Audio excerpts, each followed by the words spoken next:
ছুটে যাচ্ছে কিনা।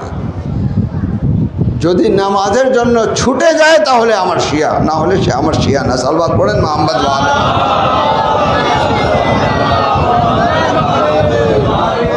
আমরা যতই স্লোগান দিই না কেন, নিশ্চিত থাকেন একটি তালিকা আপনি তৈরি করেন, একটি তালিকা তৈরি করা হয়, যে তালিকা ইমামে জামান রাদিয়াল্লাহু তাআলা ফরদেউ শরীফের কাছে রয়েছে। আপনাকে যদি বলা হয় যে নূরনগরের শিয়াদের তালিকা তৈরি করেন, যে মসজিদে আসে আপনি তারও নাম লিখবেন, যে মসজিদে আসে না তারও নাম লিখবেন। কেন? এই জন্য যে চিন্তা করবে তার নাম যদি না লিখি সে রাগ করবে, ঝগড়া হবে, ফেসাদ হবে, বলবে আমার নাম লেখনি কেন?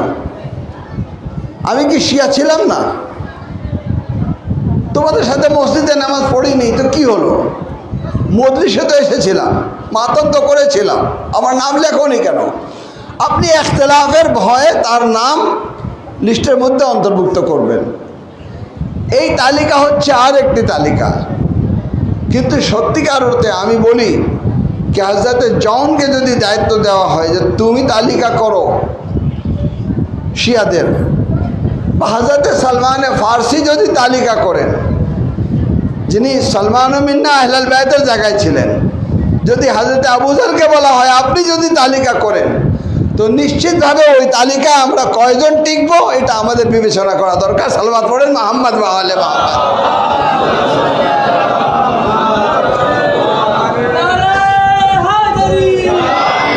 দেখেন, ইসলাম মজমু মিন হায়সে মজমু, না কোনো কিছু এখান থেকে কমানো যাবে, না কোনো কিছু এখানে বৃদ্ধি করা যাবে। আপনি নামাজ পড়বেন, আহলে বাইতকে মূল্যায়ন করবেন না, সে নামাজ আল্লাহ রাব্বুল আলামিন গ্রহণ করবেন না। আপনি আহলে বাইতকে মূল্যায়ন করবেন, নামাজ পড়বেন না, সে আহলে বাইতকে মূল্যায়ন করা আপনার কোনো কাজে আসবে না। কেন? এই জন্য যায় আপনি কি হয়েছেন, যত বড় মুমিন হয়েছেন, যত বড় মুমিন হয়েছেন, মালিক আশতার তো হতে পারেননি। মালিক আশতার সেনাপতি আলী ইবনে আবি তালিব আলাইহিস সালাতু ওয়াস সালামের সৈন্যের রাস্তা দিয়ে যাচ্ছে, কসাই দোকানে একজন দাঁড়িয়ে ছিল, না চিনে একটি হাড় ওনার প্রতি নিক্ষেপ করলো, ওনার গায়ে লাগলো, উনি ঘুরেও দেখেননি কে মেরেছে। সে কসাই তাকে জিজ্ঞাসা করে যে তুমি যে মেরেছো, কাকে মেরেছো, কাকে মেরেছো? চিনো তাকে? মালিক আশতার সেনাপতি আলী ইবনে আবি তালিব আলাইহিস সালাতু ওয়াস সালামের সৈন্য। সে কেঁপে গেল, কেঁপে গিয়ে ছুটে যাচ্ছে তার পিছনে পিছনে গিয়ে দেখে তো কি দেখে, উনি মসজিদে প্রবেশ করলেন। আল্লাহু আকবার। এখন তো নামাজ সমাপ্ত না হওয়া পর্যন্ত কথা বলা যায় না। যে নামাজ সমাপ্ত হলো, সামনে এসে বলল আমাকে ক্ষমা করবেন, আমি না চিনে আপনাকে হাড়ের এক টুকরো দিয়ে আঘাত করেছি। মালিক আশতার বললেন তুমি কে? আমি তোমাকে চিনি না, কিন্তু যখন তুমি অপরাধ করেছো তো আমি অনুভব করেছি যে মসজিদে গিয়ে 2 রাকাত নামাজ পড়ে তোমার জন্য দোয়া করি যে আল্লাহ তুমি তাকে মাফ করে দাও। সালাওয়াত পড়েন মুহাম্মদ ওয়া আলে মুহাম্মদ।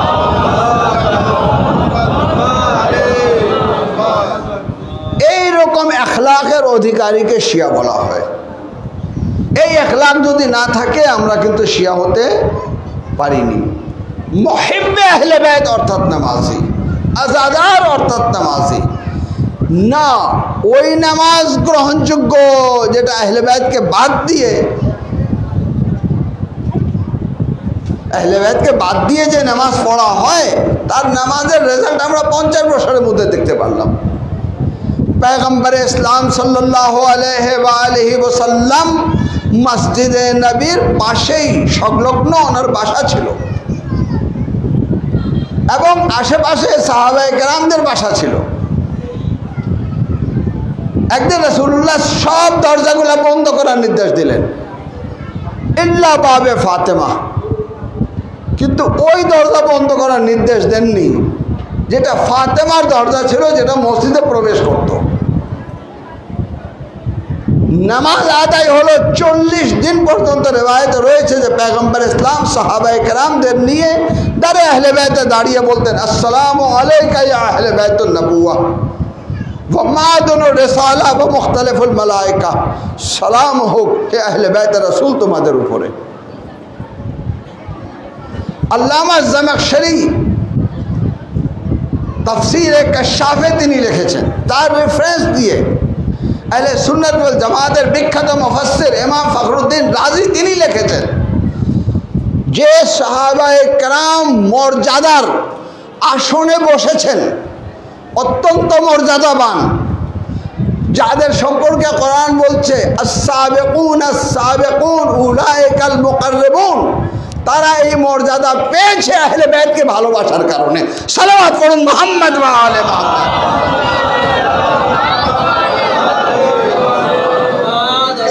অর্থাৎ সাহাবায়ে কেরাম তারা মর্যাদাবান হয়েছেন এই কারণে যে তারা প্রাধান্য দিতেন কাদেরকে?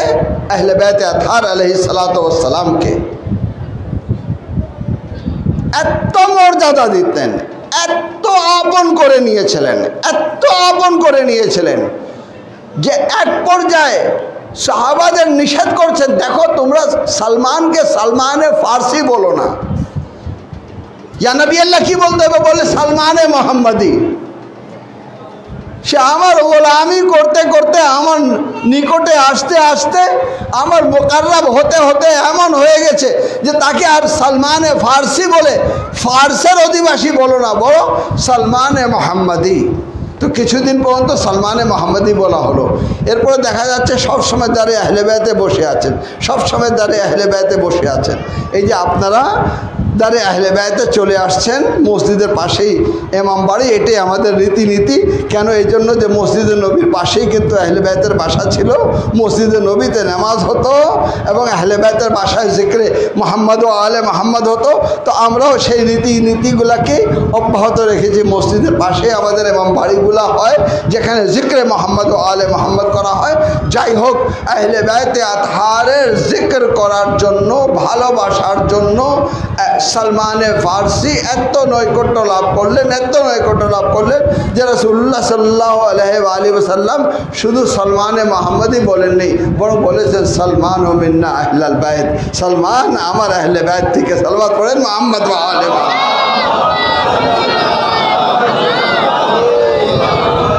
তো দ্বীনকে মজমু মিন হায়সে মজমু পুরোটা মানতে হবে। যদি আপনি না মানেন, শুধু নামাজ মূল্যায়ন করছেন, আহলে বাইতকে মূল্যায়ন করেননি, শেমর হওয়া সম্ভব, উমারে সাদ হওয়া সম্ভব, ইবনে জিয়াদ হওয়া সম্ভব।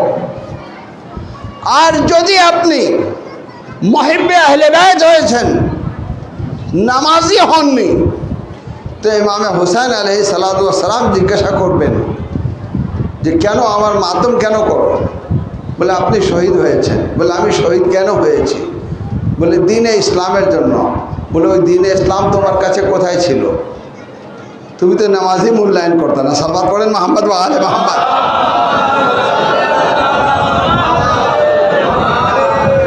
তো আমাদের দুই দিকেই লক্ষ্য রাখা দরকার। একটি দল নামাজি হয়েছে, নামাজি হওয়ার পর দেখা যাচ্ছে 50 বছরের মধ্যে উমারে সাদ হয়েছে। কে উমারে সাদ? সাহাবী রাসূল সাদ ইবনে ওয়াক্কাসের সন্তান। বেশ কিছু সাহাবী ইয়াজিদের হাতে বায়াত করেছে। কেন? তারা আহলে বাইতের মারিফত অর্জন করতে পারেনি। যখন নবী বলেছেন আলিয়ুন মাল হক ওয়াল হক মা আলী, আলী হকের পথে আছেন, হক আলীর সাথে আছে, ঠিক এইভাবে হাসান হকে রয়েছেন, হক হাসানের সাথে রয়েছে। চমৎকার বলেছেন একজন অনেক বড় মুফতি, যার নাম আমি এখন উচ্চারণ করতে চাই না। তিনি বলেছেন যে প্রশ্ন এটা না যে অধিকাংশ সাহাবীরা ইয়াজিদের বায়াত করেছে, হুসাইন কেন করেননি, বরং প্রশ্ন এটা রয়েছে যে হুসাইন করেননি তো সাহাবীরা কেন করেছেন। সালওয়াত পড়ে মুহাম্মদ ওয়া আলে।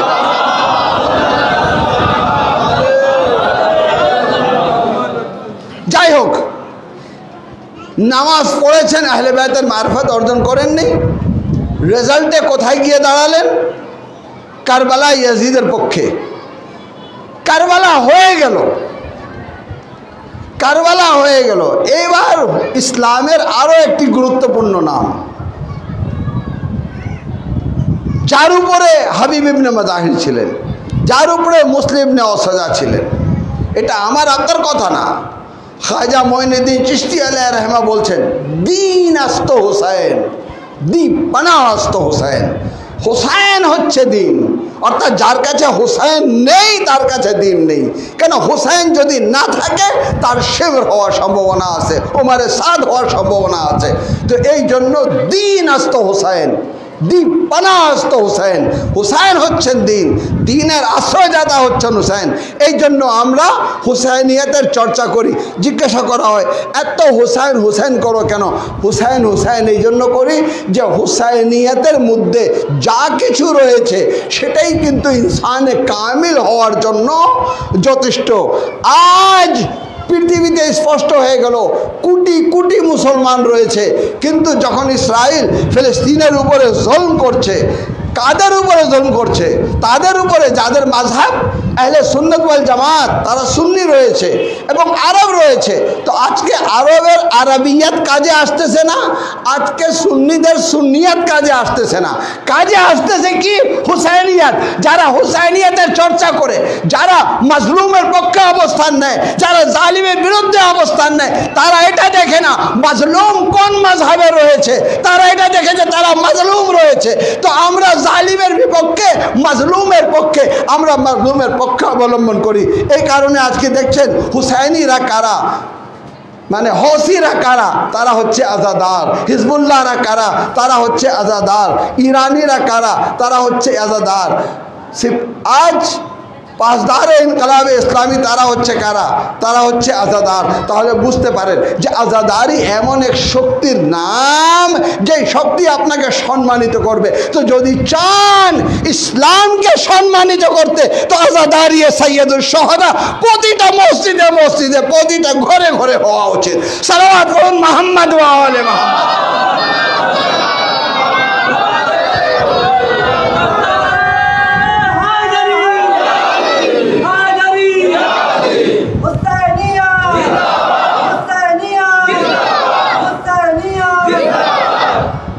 কেন এই চর্চা আমাদেরকে মাজলুমের পক্ষে আর জালিমের বিপক্ষে অবস্থান নিতে শিক্ষা দেয়। এবং আমরা এই চর্চা কিন্তু শুধু বালিগদের নিয়ে করি না। মসজিদে কারা যায় নামাজ পড়তে? পুরুষ হলে 15 বছর বয়স হতে হবে, মেয়ে হলে 9 বছর বয়স হতে হবে। নামাজ কখন ফরজ হয়? একটি মেয়ে লোকের 9 বছরে, এটা পুরুষের 15 বছরে।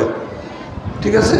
কেউ কিন্তু কুলে করে মসজিদে নামাজ পড়তে বাচ্চাকে নিয়ে যায় না, ওর জন্য জায়গা নির্ধারণ করে দেয় না, ও দাঁড়াবে, ও ক্যাম করবে না। কমপক্ষে মোরহম ফাহুম আবনা ও সাবআহ, যখন 6 বছরের হয়ে যায় তখন নিয়ে যাওয়া হয় শিক্ষা নেওয়ার জন্য। কিন্তু নামাজ ফরজ হয় না, ফরজ হয় যারা 15 বছরের, ফরজ হয় যারা, কিন্তু আহলে বায়তের পরিবার হচ্ছে এটা, যে রাসূল খোদা সাল্লাল্লাহু আলাইহি ওয়াসাল্লাম নামাজ পড়ছেন। ছোট্ট একটি বাচ্চা যার নাম হচ্ছে হুসাইন, একবিধে মসজিদে প্রবেশ করেছেন, আল্লাহ আল্লাহ প্রবেশ করে সেই পর্যন্ত গেছেন। কেন? রাসূল তো সবার আগে ছিলেন, তিনি ইমামতি করছিলেন। এসে তিনি পিঠের উপরে বসে গেলেন। কেন? নামাজটা ফরজ ছিল না, বাচ্চা ছিলেন, নামাজ পড়া দরকার ছিল না, পিঠের উপরে বসে গেলেন।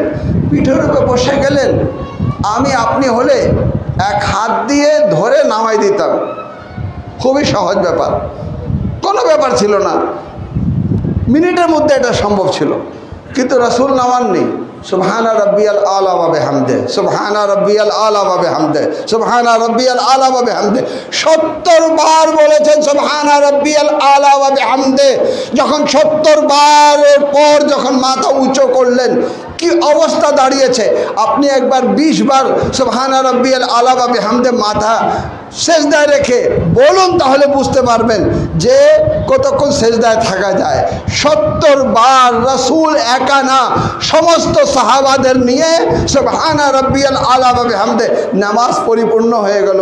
জিজ্ঞাসা করলেন, ইয়া রাসূলুল্লাহ, এত লম্বা সেজদা করলেন যে আমাদের মাথায় রক্ত নেমে গেল, চেহারা আমাদের লাল হয়ে গেছে, আমাদের অনেক কষ্ট হয়েছে, ব্যাপারটা কি ছিল?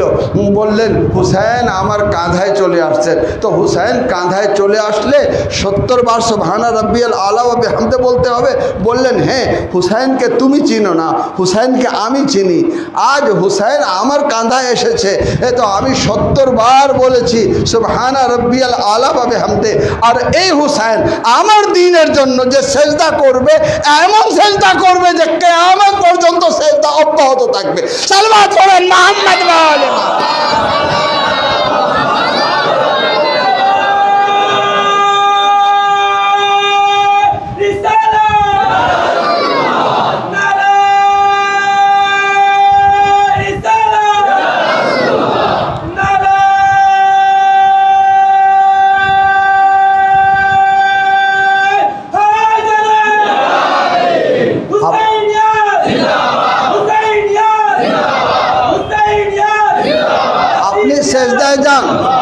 আপনি সেজদায় যান, একবার সেজদায় যান। আপনি যখন মাথা উঁচু করেন তখন আপনার একটি সেজদা সম্পূর্ণ হয়। কিন্তু ইমাম হোসেন সেজদায় গিয়েছেন, নিজে মাথা তুলতে পারেননি, কেটে নখে নেজায় উঠানো হয়েছে। তাহলে কি বলতে পারবেন যে হুসাইনের সেজদা সমাপ্ত হয়ে গেল? বরং হুসাইনের সেজদা কিয়ামত পর্যন্ত রয়েছে। ইমামে হুসাইন যা কিছু শিখেছেন রাসূলের কাছ থেকে শিখেছেন। ছোট্ট ছিলেন, ইতিহাস অনুযায়ী এত ছোটও ছিলেন না। মুবাহেলায় যাচ্ছেন, এক হাতে ইমামে হাসান, এক হাতে ইমামে হুসাইনকে নিয়ে যেতে পারতেন, কিন্তু না, হাসানের হাত ধরেছেন, হুসাইনকে কুলে নিয়েছেন। মুবাহেলায় হুসাইনকে কুলে নিয়ে গেলেন। ইয়া নবী আল্লাহ, কেন হুসাইনকে কুলে নিয়েছেন? হুসাইন যদি প্রশ্ন করেন, না না, আমাকে কুলে নিয়েছো কেন? ভাই হাঁটছে, আমিও হাঁটবো, কুলে নিয়েছো কেন? কিন্তু রাসূল বলবেন, দিন রক্ষার জন্য, মাসিহিয়াতের হাত থেকে দিন রক্ষার জন্য, খ্রিস্টানদের মুসলমান করার জন্য। আমার সেন্টেন্সকে খুবই গভীরভাবে অনুধাবন করবেন। খ্রিস্টানদেরকে মুসলমান করার জন্য। কেন? যদি তারা মুসলমান হয়ে যায় আর আমার কুলের হুসাইনকে যদি না চিনে, তো তার চেয়ে ভালো মাসিহিয়াতি থাক, লাকুম দীনাকুম ওয়ালিয়া দিন। আর যদি এই দিনে আসতে হয় তাহলে ভালো করে চিনুক, আমার কুলে হুসাইন রয়েছে, তার মারফত অর্জন করুক। আমার আঙ্গুল ধরে হাসান রয়েছে, তার মারফত অর্জন করুক। আমার সাথে আলী রয়েছে, তার মারফত অর্জন করুক। আমার সাথে ফাতেমা রয়েছে, তার মারফত অর্জন করুক। অর্থাৎ গ্রহণ করতে গেলে আমাদের 5 জনকে গ্রহণ করুক। আর যদি গ্রহণ না করো তাহলে ঠিক আছে, তুমি যে অবস্থা রয়েছো তোমাকে জিজিয়া দিতে হবে, না হলে তোমার আকীদায় রিসালাতের সাথে সাথে আহলে বাইত হতে হবে।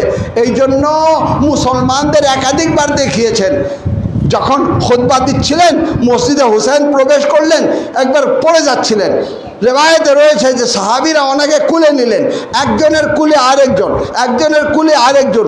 অর্থাৎ সাহাবীরা দেখাচ্ছেন যে হুসাইনকে বুকে ধারণ করতে হয়। এইভাবে হুসাইন একজনের কুলে, একজন থেকে আরেকজন করতে করতে রাসূলের কাছে চলে আসলেন। রাসূল খুতবা দিচ্ছিলেন, হুসাইনকে 2 হাতে তুলে বললেন, হাজা হুসাইনুন ফারিফুহু, এ হচ্ছে হুসাইন, এর মারিফত অর্জন করো। তাহলে মুসলমানদের বলে দিলেন, দেখো হুসাইনের মারিফত ব্যতীত তোমার মারিফত পরিপূর্ণ হবে না। খ্রিস্টানদের দেখাই দিলেন যে দেখো, যখন হুসাইনকে মারিফত অর্জন করতে পারবা তাহলে তোমার ইসলাম পরিপূর্ণ হবে।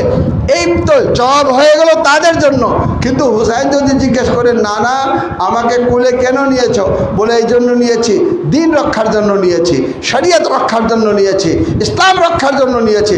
বলে না না, তোমার এহসান যে তুমি আমাকে কুলে নিয়ে দিন রক্ষা করেছো, আমিও আমার সন্তানকে কুলে নিয়ে দিন রক্ষা করব।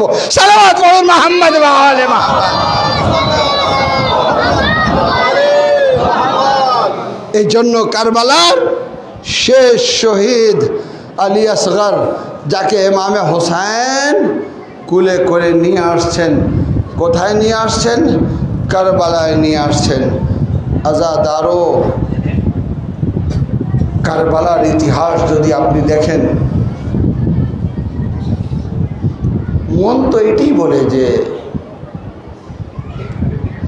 আলী আকবরের আগে সাহাবী শহীদ হবেন না, আমার সন্তান আগে শহীদ হবে, আমার সাহাবী পড়ে।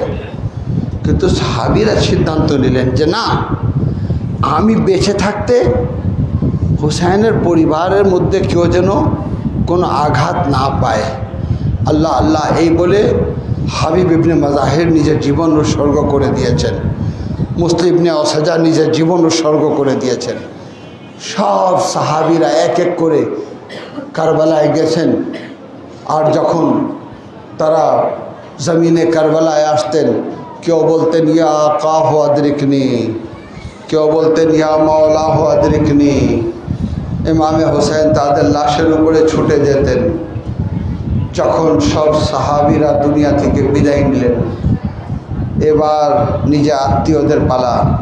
নিজে আত্মীয়র মধ্যে শবি হে पैगंबर, শবি হে पैगंबर, হে আল্লাহ তুমি সাক্ষী থাকো, আশবাহুন নাস কানা ফি রাসূলিল্লাহ, মানুষের মধ্যে রাসূলের শবি হযরত আলী আকবর, আশবাহুন নাস কানা ফি রাসূলিল্লাহ, নুতকান মানতাকান বিরাসূলিল্লাহ, খালকান খুলকান নুতকান মানতাকান বিরাসূলিল্লাহ। এখলাকের দিক দিয়ে রাসূলের মতন, চলাফেরা রাসূলের মতন, কথাবার্তা রাসূলের মতন। আমি সেই আলী আকবরকে দুনিয়া থেকে বিদায় দিচ্ছি। আল্লাহু আকবার, আলী আকবর শহীদ হলেন। এইভাবে সবাই শহীদ হতে হতে আর কেউ বাঁচে নেই। শেষ মুহূর্তে একবার তাবুতে এসেছেন, দারে খায়মা এসেছেন, এসে আওয়াজ দিয়ে বলছেন ইয়া যায়নাব উম্মে কুলসুম, ইয়া রুকাইয়াত ওয়াসকায়না, আলাইকা মিন্নি আসসালাম। হে যায়নাব উম্মে কুলসুম, হে রুকাইয়া, হে সাকিনা, হুসাইনের শেষ সালাম গ্রহণ করো। একবার জাইনাব দারে খায়মায় আসছেন, বলে ভাইয়া এইভাবে চলে যাবা, ভাইয়া এইভাবে চলে যাবা, ভাইয়া ভিতরে আসো। একবার হুসাইন ভিতরে আসলেন, বললেন আরো কাছে আসো, আরো কাছে আসো। যখন কাছে আসলেন তো বললো হুসাইন বসে যাও। বলে দেখো বেশি সময় নেই জাইনাব, আমাকে যেতে দাও। বলে না ভাইয়া একটু বসো। যখন বসলেন তখন বললেন একটু কাছে আসো। যখনই কাছে আসলেন একবার গলার চুমন নিলেন, বললেন জাইনাব এ কি করেছো? বলে মা দুনিয়া থেকে যখন যাচ্ছিল তখন বলছিল যে হুসাইন শেষ বিদায় নিতে আসবে। আরে তখন আমি তো থাকবো না, আমার পক্ষে তুমি আমার হুসাইনের গলায় চুমন দেবা। আজাদারে এটা শোনার পর একবার আরে হযরতে ইমামে হুসাইন বললেন জাইনাব হাতের কাপড় সরাও। যে কাপড় সরালেন হাতে চুমন দিলেন। বলে ভাইয়া চুমন দিয়েছো কেন? বলে আমার শাহাদাতের পর এই হাতে দড়ি বাঁধা হবে এবং কারবালা থেকে কুফা।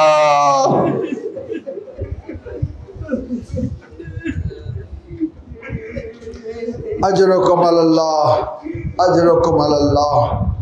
ইমামে হুসাইন আলাইহিস সালাতু ওয়াস সালাম হযরত যায়েনব থেকে বিদায় নেওয়ার পর একবার সৈয়দে সাজ্জাদের কাছে আসছেন। সৈয়দে সাজ্জাদের সাথে যখন কথা বলছিলেন তখন কিন্তু যায়েনবকেও সেখানে থাকতে দেননি। বললেন যায়েনব এখান থেকে সরে যাও, আমাকে সাজ্জাদের সাথে কথা বলতে দাও। বললেন সাজ্জাদ আলী আকবরকে কুরবান করা সহজ ছিল, আলী আসগরকে নিজে হাতে দমন করা সহজ ছিল, কাসিমের লাশের টুকরো নিয়ে আসা সহজ ছিল, কিন্তু সাজ্জাদ মা বোনদের কবি আম্মাদের পর্দা ব্যতীত কারবালা থেকে কুফা আর কুফা থেকে শাম নিয়ে যাওয়া এটা খুবই কঠিন। এই কঠিন পরীক্ষা আমি তোমাকে দিয়ে যাচ্ছি। আজরকম আল্লাহ হুসাইনের জন্য জায়নাবের পর্দা এত গুরুত্বপূর্ণ ছিল। আমি একটি রিওয়ায়াত দেখেছি, আমি জানি না আপনি সহ্য করতে পারবেন কিনা। আমি জানি যে এই রিওয়ায়াত শোনার পরে, আপনি এই ঘটনা শোনার পরে আপনার আওয়াজ আজ পর্যন্ত যাবে কন্দনের। আল্লাহ আল্লাহ আল্লাহ আল্লাহ। ইমাম হুসাইন খুব বেশি লক্ষ্য রাখতেন বিবিদের প্রতি, যেন এরা হেজাব ব্যতীত বাহিরে না যায়। আজাদারো হুসাইন যখন নারগায়ে আদায় ছিলেন, ফানজুর ইলাল ইয়ামিন ওয়ানজুর ইলাল ইয়ামিন ওয়া ইলাশ শামাল, যখন তিনি ডান দিকে তাকালেন বাম দিকে তাকালেন, আওয়াজ দিচ্ছিলেন আয়না আয়না আলী আকবার, আলী আকবার কোথায়? আমার যুদ্ধ দেখো, আয়না আয়না কাসেম আসো চাচার যুদ্ধ দেখো, আয়না আয়না আব্বাস এ ভাইয়া আব্বাস।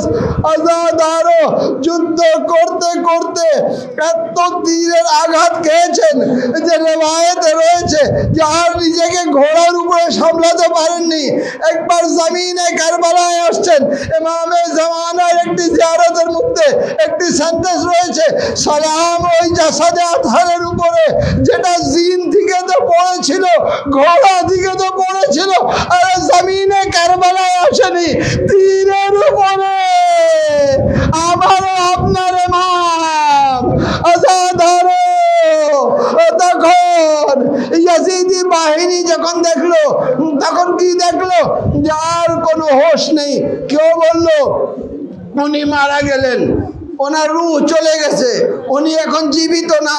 শিবির বলল না না, এইভাবে চলে গেলেন, এখন তো শির উচ্ছেদ করা হয়নি, এখনো জান রয়েছে। বলে না, এখন আর জান নেই, এখন আর জান নেই। দেখো কোনো নড়াচড়া হচ্ছে না, হুসাইনের শরীর আর নড়ছে না, হুসাইন কিন্তু দুনিয়া থেকে চলে গেলেন। তো শিবির বলল পরীক্ষা করতে চাও যে তিনি বেঁচে আছেন কিনা?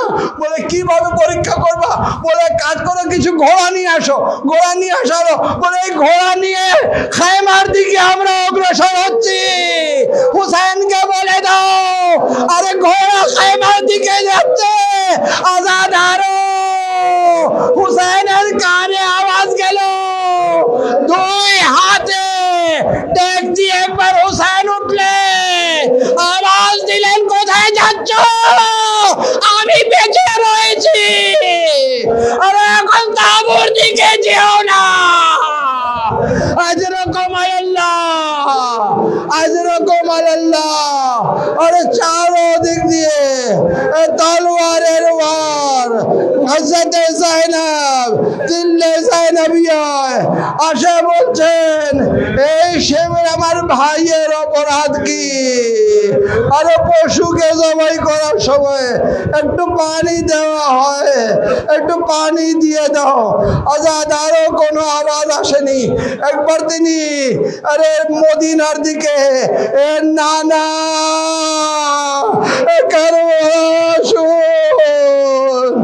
আরে আপনার প্রিয় হুসাইন জবাই হচ্ছে। আজাদারও হুসাইন একবার হাত দিয়ে ইশারা করলেন, জায়নাব তাবুতে যাও।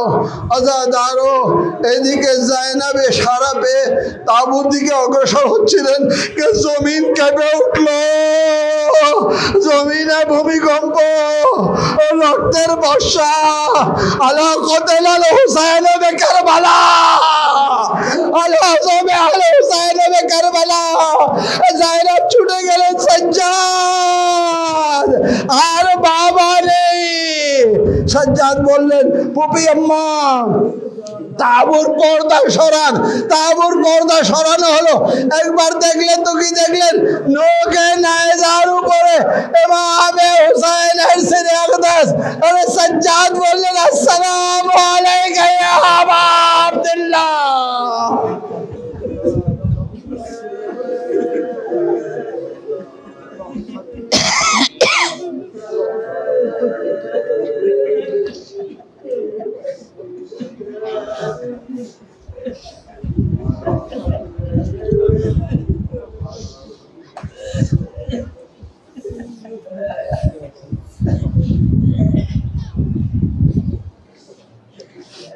मातम हुसैन।